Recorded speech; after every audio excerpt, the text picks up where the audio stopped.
महाकाव्य महाभारत के पन्नों में पांडुपुत्र भीम के कौशल, उनके पराक्रम और खास करके उनकी ताकत के बारे में बहुत कुछ बयां किया गया है।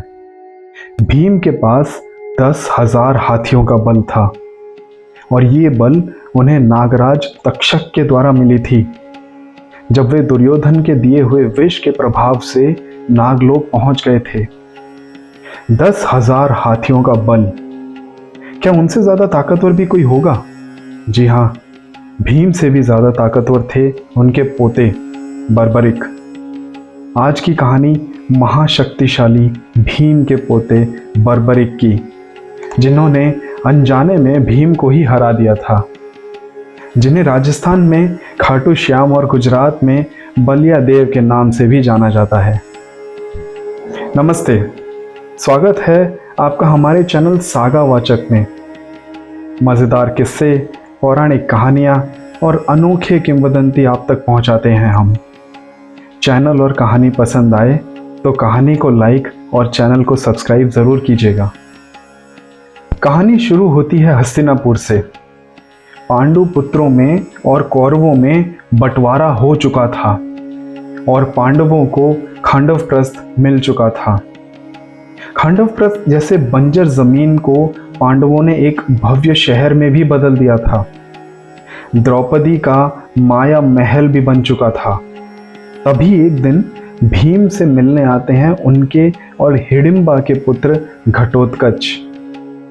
सारे पांडवों से घटोत्कच को बड़ा स्नेह मिलता है। कुछ देर बाद बात आती है घटोत्कच के विवाह की। अब आपको तो पता ही होगा कि घटोत्कच थे भीम और हिडिंबा के पुत्र और हिडिंबा थी एक राक्षसी। इसी कारण से घटोत्कच आधे इंसान और आधे राक्षस के रूप में थे। जब सब बड़ी चिंता में बैठे थे कि घटोत्कच का विवाह किससे किया जाए, तब अचानक से युधिष्ठिर ने यह दुविधा सीधे भगवान श्री कृष्ण पे डाल दी, यह कहते हुए कि वासुदेव, अब आप ही बताइए कोई उपयुक्त नाम जो घटोत्कच के लिए एक योग्य पत्नी हो सकती है। अब श्री कृष्ण ठहरे सर्वज्ञानी। ऐसा कब हुआ है कि उनके पास कोई दुविधा आई हो और बिना हल हुए चली गई हो? भगवान श्री कृष्ण ने एक नाम बताया, मौरवी। कहने लगे घटोत्कच को प्राग ज्योतिषपुर के एक जंगल में मूर नाम का दैत्य रहता था, उसकी पुत्री है मौरवी, उनके पास भेज दो। उसी के साथ घटोत्कच का विवाह होगा। युधिष्ठिर थोड़ा आश्चर्य तो हुए, परंतु जब स्वयं वासुदेव कह रहे हैं तो वे मना नहीं कर पाए। वैसे घटोत्कच जहां जाने वाले थे, यानी कि प्राग ज्योतिषपुर, वह आजकल असम में पड़ता है और मौरवी के पिता मूर का वध खुद श्री कृष्ण जी ने किया था। तो भाई सब कुछ तय हो गया और घटोत्कच निकल पड़े। जाने से पहले श्री कृष्ण जी ने घटोत्कच को बताया कि मौरवी कोई साधारण राक्षसी नहीं है। उसने अपने विवाह की 2 शर्तें रखी हैं कि उससे जो भी विवाह करेगा वह बुद्धि में और बल में दोनों में उससे अच्छा होना चाहिए। और इस शर्त को पूरा करने और मौरवी से विवाह करने के उद्देश्य से बहुत से दैत्य अपने जीवन से हाथ धो बैठे हैं। पर घटोत्कच ठहरे भीमपुत्र। उन्हें किस बात का डर था? हिडिंबा कुमार यानी कि घटोत्कच ने बड़ी ही आसानी से मौरवी को बुद्धि और बल दोनों में हरा भी दिया और विवाह के लिए तैयार भी कर लिया। दोनों के विवाह के पश्चात उनका एक पुत्र हुआ, जिसके घुंघराले बालों की वजह से उनका नाम पड़ा बर्बरिक। घटोत्कच ने बर्बरिक को श्री कृष्ण के पास भेजा ताकि उन्हें उनके जीवन के लक्ष्य की प्राप्ति हो। और एज यूजुअल श्री कृष्ण जी ने बर्बरिक जी को समझाया कि क्षत्रिय कुल में जन्म लेने के नाते उनके जीवन का लक्ष्य होगा असीम बल, शक्ति और ताकत हासिल करना और साधु पुरुषों की रक्षा करना। इसके लिए श्री कृष्ण जी ने बर्बरिक जी को एक तीर्थ स्थल भेजा, जिसका नाम है महिसागर संगम, और यह स्थान है गुजरात में। जहां मही नदी का संगम सागर के साथ हुआ है। अब थोड़ा इस तीर्थ स्थल के बारे में संक्षेप में जानते हैं। मही सागर संगम तीर्थ ही वही तीर्थ है जिसकी स्थापना स्वयं देवर्षि नारद जी ने की थी।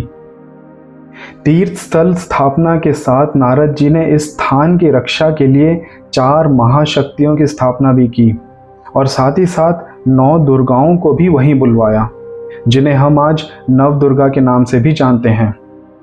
यही वह तीर्थ है जहां पर भगवान कार्तिकेय की तारकासुर पे विजय के यश को और प्रसिद्ध करने के लिए देवताओं ने एक स्तंभ की स्थापना की, जिसे विश्वनंदक कहा गया। और तो और स्कंद पुराण में यह भी कहा गया है कि भगवान कार्तिकेय ने भी वहीं पे अलग अलग स्थान पे 4 शिवलिंगों की स्थापना की। तो वापस आते हैं हमारी कहानी पे।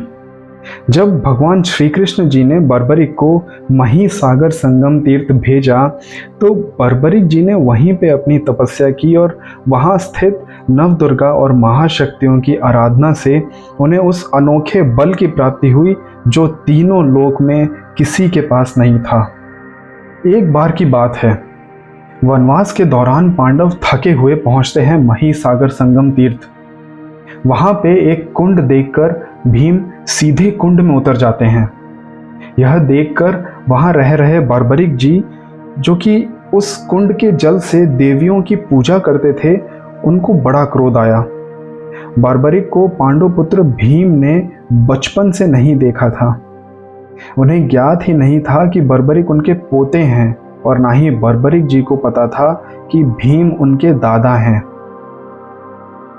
जल के अपवित्र हो जाने की बात पे उन दोनों में भीषण युद्ध होने लगता है।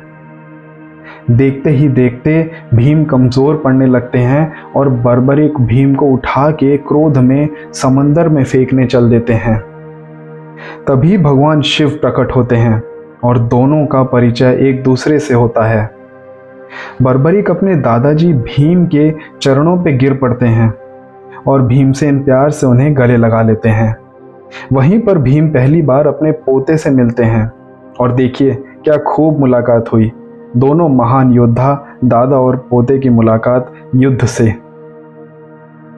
खैर, अब थोड़ा फास्ट फॉरवर्ड करके आते हैं महाभारत के युद्ध पे, जहां युधिष्ठिर अपने सेनापतियों से पूछते हैं कि कौरवों की सेना को कौन कितने दिनों में खत्म करने की क्षमता रखता है।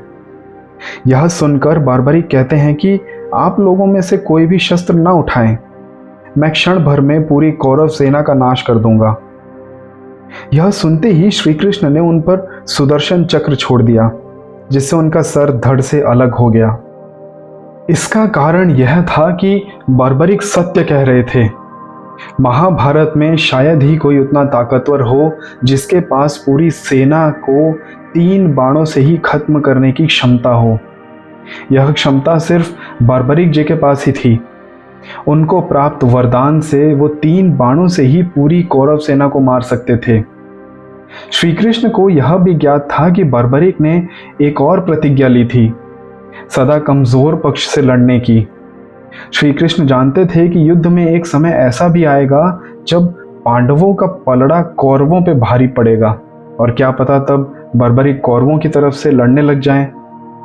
इसी कारणवश श्री कृष्ण जी ने बर्बरिक पे सुदर्शन चक्र का उपयोग किया और साथ ही साथ उनके मस्तक को अजय और अमर रहने का वरदान भी मिला। और तो और उनकी इच्छा अनुसार उनके मस्तक को ऊंचे पर्वत पर स्थापित किया गया, जिससे वह पूरा महाभारत अपनी आंखों से देख सके। तो ये थी आज की कहानी। अगर पसंद आई हो तो वीडियो को शेयर ज़रूर कीजिएगा। चैनल का नाम है सागावाचक। नमस्ते।